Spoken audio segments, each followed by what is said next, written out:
My name is Aaron Bockenheimer, and I serve here at UNC as the Executive Director of Off-Campus Student Life and Community Partnerships. And I'm Alan Blattner. I am the Director of Carolina Housing, looking after all of the on-campus properties. And once again, my name is Haley Boland. I'm the Communications Fellow here at New Student and Family Programs. We appreciate you all bearing with us here on our first edition of Family Fridays. Technology. Right, I know. Yeah. So what kind of personal information goes into a housing application? Well, thankfully, because it's connected to their academic and student record, they don't have to fill a lot of that out. Simply by logging in, it populates a lot of that information for them. So what they would put in there would be any roommate preferences they have. They can select various options, but there's much less information that goes into the upper class application because we're not making any assignment decisions for them. They're making them. So they don't have to tell us about their preferred roommate because they're picking the room.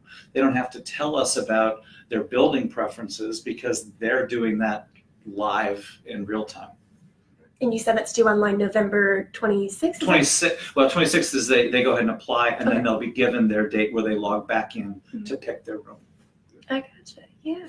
And Aaron, we'll move on with you. Sure. So can you kind of tell us about the messages that students might receive about off-campus housing once they've come to Carolina? Yeah, so I think the role that we really try to play is supporting students in their decision-making process. And our goal is to give students good information, as much information as we can give them, so that if and when they make a choice to live off campus, or even before they make the choice to live off campus, that they are doing it in a really well-informed, thoughtful, and intentional way.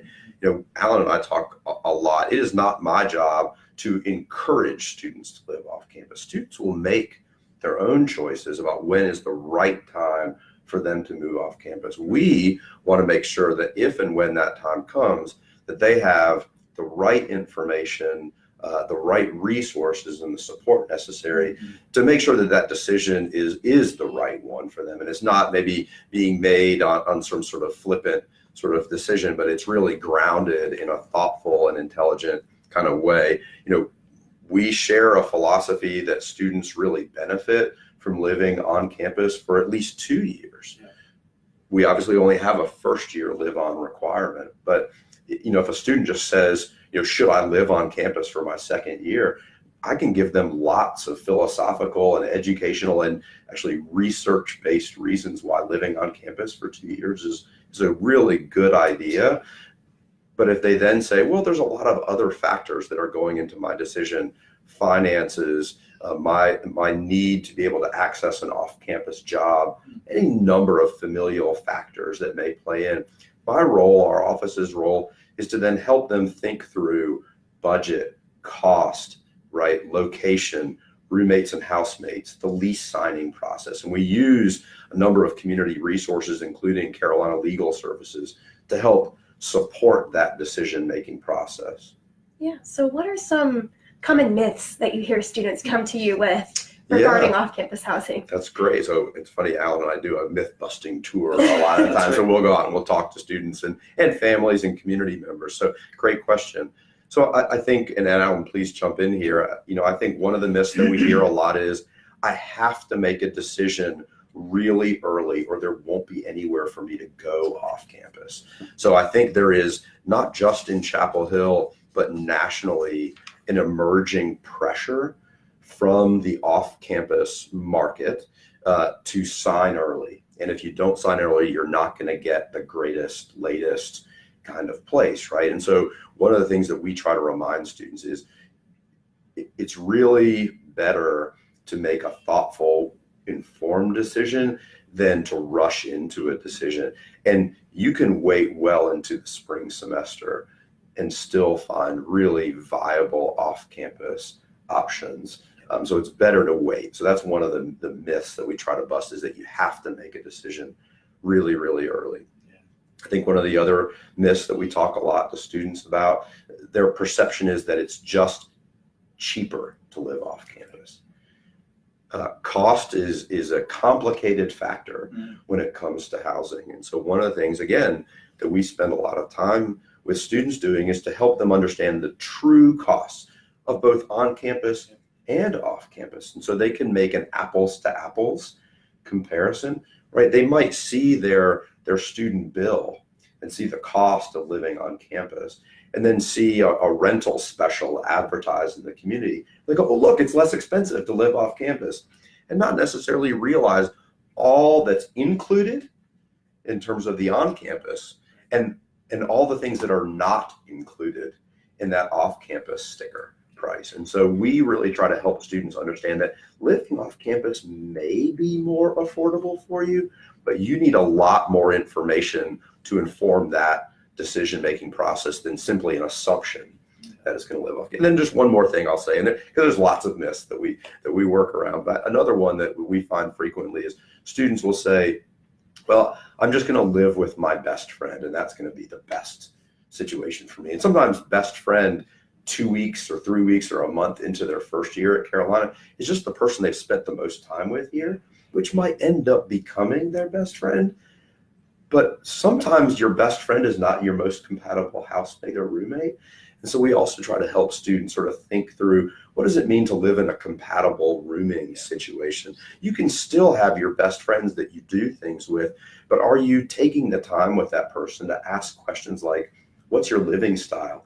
Are you clean? Do you like to do dishes?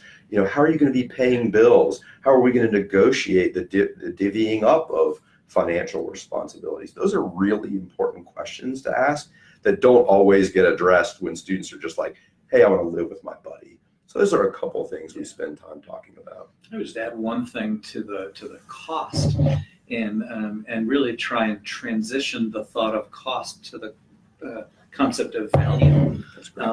Because if flexibility, for example, is a value, you're going to get a 12-month lease off campus. If you're graduating in May and you have signed that lease in August, you have 3 months where you may have the need to move to New York City to start your new job and rent a new property there. And you're left with either the payment or the finding a subleaser or those kinds of things to deal with your market here. On campus, as soon as you graduate, you're done, and you can move on without having to think about those. Students who are studying abroad are thinking of an off-campus opportunity that would take them away from Chapel Hill. Off campus, they'll have to look at the terms of their lease agreement for what their options are, but on campus, easy process to cancel their agreement with us, to go ahead and go do that experience, and then when they're ready to re-engage the housing process, to come back in. And so and that's just one example of flexibility that is very often tips towards on campus being a better option, but it really is just one of those points in terms of the value of the experience and what it is that they need for their personal situation. So we do have a few questions, but one final question for you, Aaron, is what kind of resources do you offer to support families who are, or students who are trying to move off campus? Students and families. So a couple of resources. One is we have 2 websites that we're really proud of. One I kind of call our education site. So it's offcampus.unc.edu, and it really just talks through a lot of the things that you and I have already talked about, and that is helping students with information related to costs, housemates, roommates, leases, getting to and from campus, transportation, parking, just general information about what it means to live off campus and in the community in Chapel Hill, Carrboro, and the greater sort of surrounding area.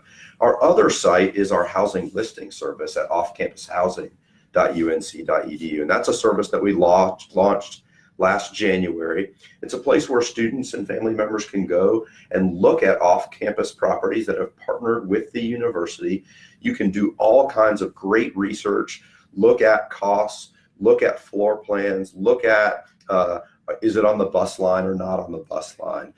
It also has a roommate finder, so it's UNC authenticated, so you have to have an onion and a password to get in, so you know anybody you find in that profile site is going to be another UNC student, faculty, or staff member. So many of our students who are either transferring or graduate students really like it. If they don't know a lot of people who are coming to the community, they can find roommates and housemates there.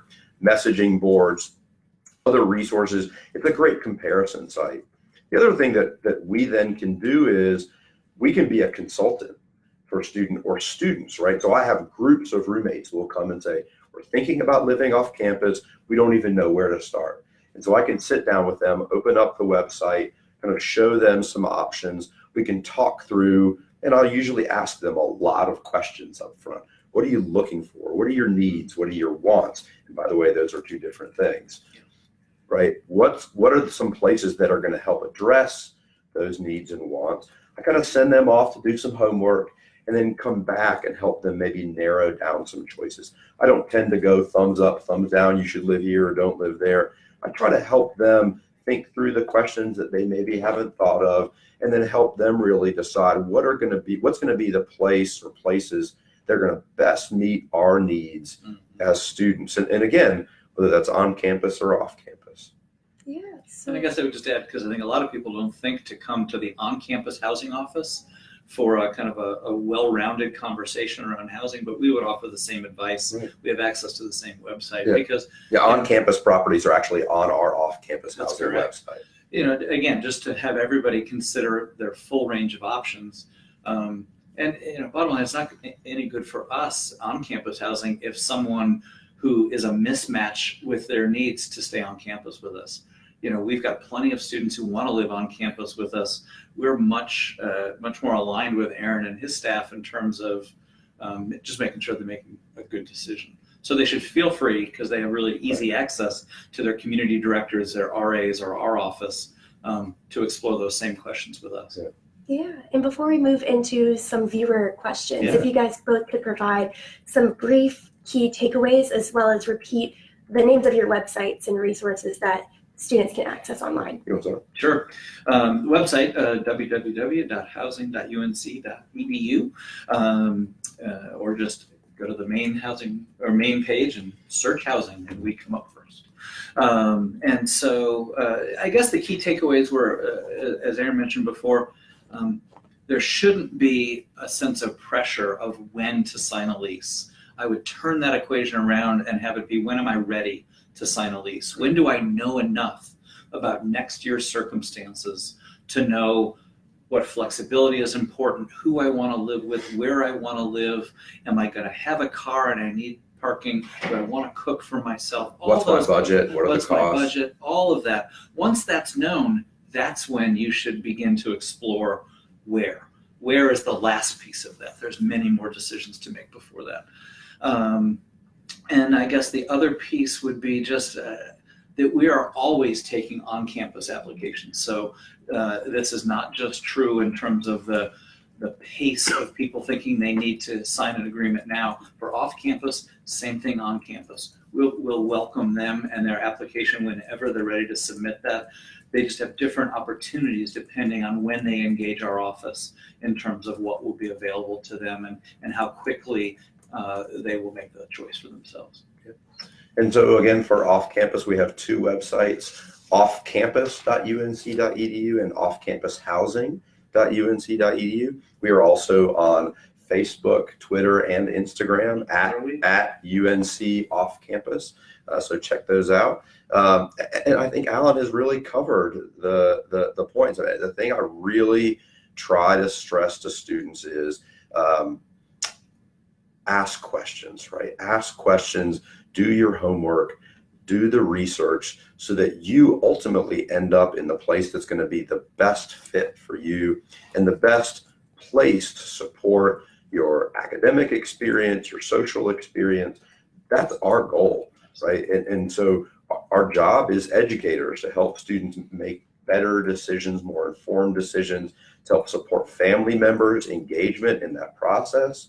We are big believers in that whoever is involved in the decision-making process should be involved in the research process as well. And then everybody should come together and figure out what the best place is. And ultimately, we have great resources to help students for that. We want students to know they don't have to guess at this stuff. They can come to us. We can help connect them. We want them to go to Student Legal Services and bring their leases over there, have somebody review it. There's a lot of resources here to help support students in this process. For sure. So we're going to move into some Great. viewer Great. questions. If you're watching us now, feel free to submit your questions that you have in the comments below. So our first one is, I guess, more directed towards you, Alan. Sure. What benefits are there for students to live on campus and to continue to live on campus? That's a great question. We have, and we market to our new students our FYE program, our first year experience. We have a corollary to that for our upper class students, our Discover More. And it is really the next phase of all of those same programmatic and educational opportunities that existed in the first year, obviously scaled and projected on the upper class student. And so by engaging in those programs, they'll continue to have RAs and community members engaged in discussions about intended major, about what to do with a major.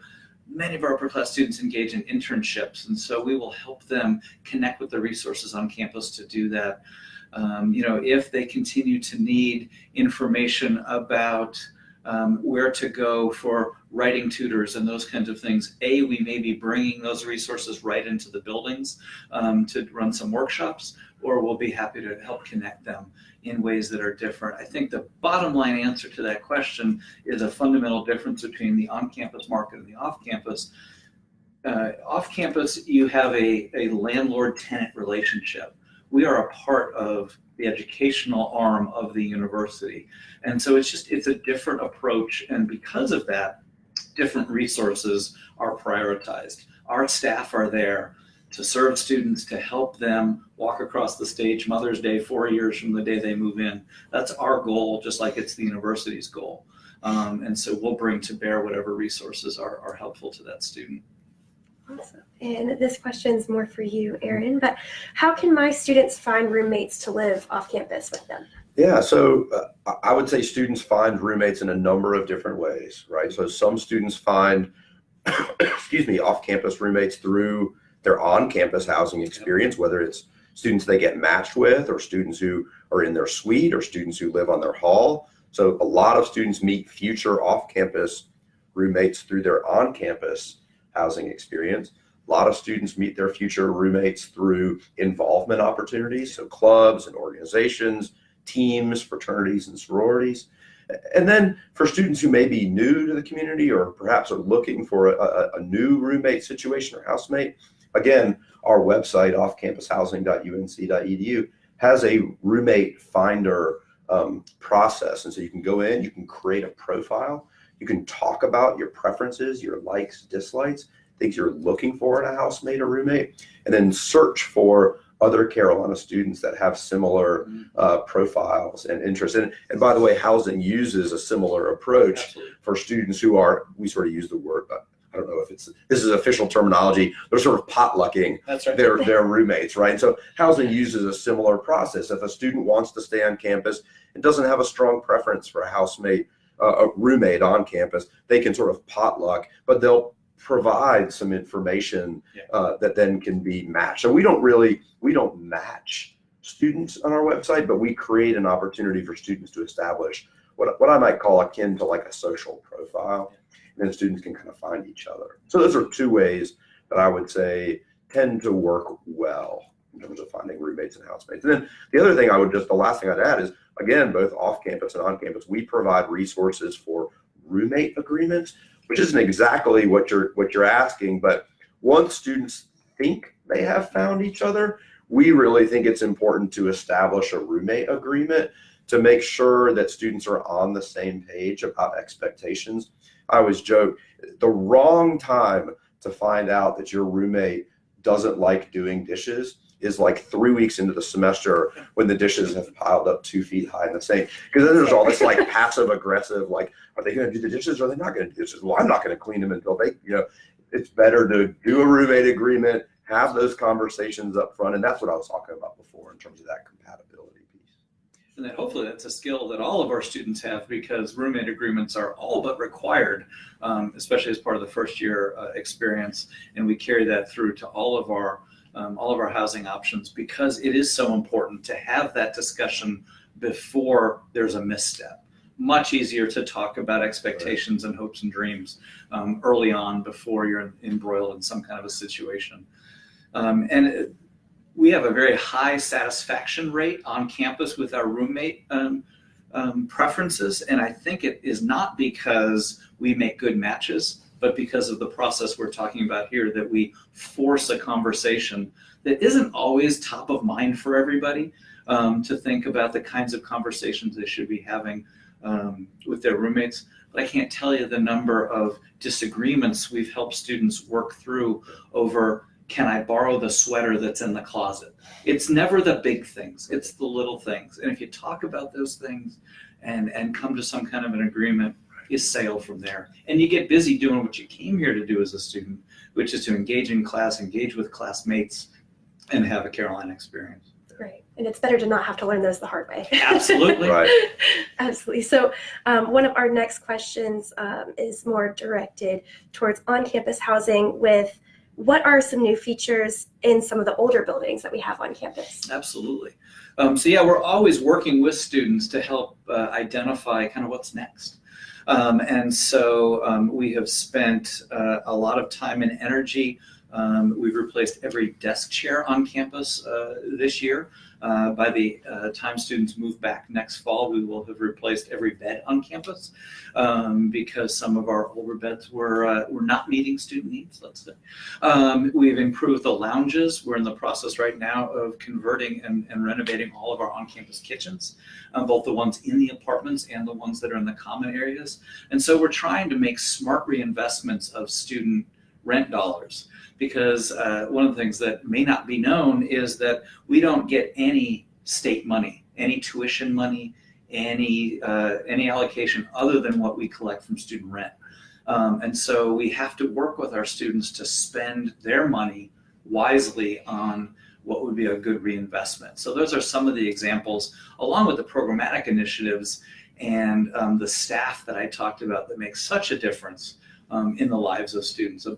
Big difference between on and off campus is the presence of the RAs and the community directors and that kind of care that they bring to the equation in terms of students who are struggling or students who want someone to celebrate success with. They're there for both of those things. Alan, you should mention just briefly the two new maker spaces. I think those are really cool. Sure. Examples of things that are happening on campus. Yeah, and this is another thing that we really try and do is partner with really the amazing things that are happening across Carolina. Two of those are, we opened last year a makerspace in conjunction with the Beam group on campus, which is the Be a Maker group, and Keenan-Felliger Business School. We opened up a makerspace over in Carmichael Hall, 36 3D printers, a brand new state-of-the-art kitchen, a teaching and learning laboratory there so that students can come together with faculty and others and incubate ideas and just be part of the amazing kind of entrepreneurial spirit and process and innovation that happens here at Carolina.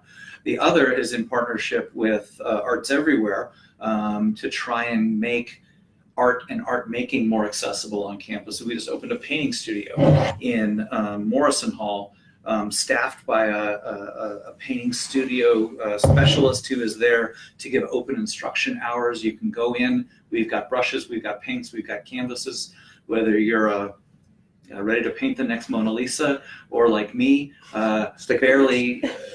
I'm better than stick figures. Okay. Speak for myself. Hey now.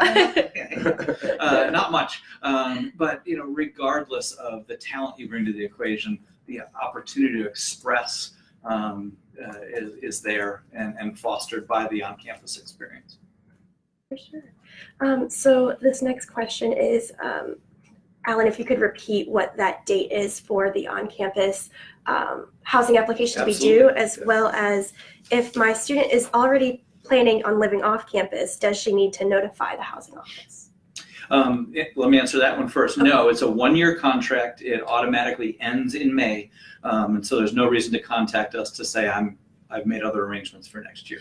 All of our students will have received one of these with all the information that they need. It is November 26th at midnight is when the application closes.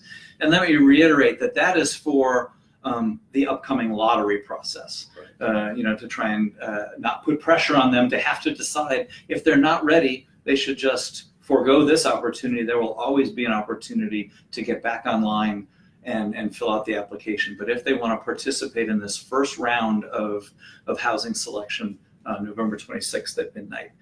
There's also a mailing that is coming home just in time for Thanksgiving holiday visits of students and their families to go ahead and visit. And that material will have many of the tips we've talked about here, as well as other opportunities. So they should look forward to that. We have time for about one more question. So this says, on-campus housing has helped me with accessible housing needs. Is it helpful to these same students? Is there something offered by off-campus housing as well? Yeah, so most commercial off-campus housing properties have requirements to be compliant with ADA. So most apartment complexes that are commercial in nature do have accessible apartments and will be required to have some number and some amount of accessible apartments. And so one of the nice features on our off-campus housing website is in the filtering, you can check a box and only get back results of complexes that offer accessible units. We can also be a resource if folks want to give us a call and talk to us about some options. I would say houses, so single family houses, a family that's looking to rent a room out, those kinds of situations are not going to be required, right, under those ADA requirements. And so it's really important that you do your homework. I would say this for anybody, in fact, that you see a place before you sign a lease. You need to see where you're going. So again, there's a big difference between a commercial apartment complex that is required to meet fair housing laws and ADA and somebody who invested in a property off campus and just happens to be renting a house or a room out in that house that would not have those same accessibility requirements.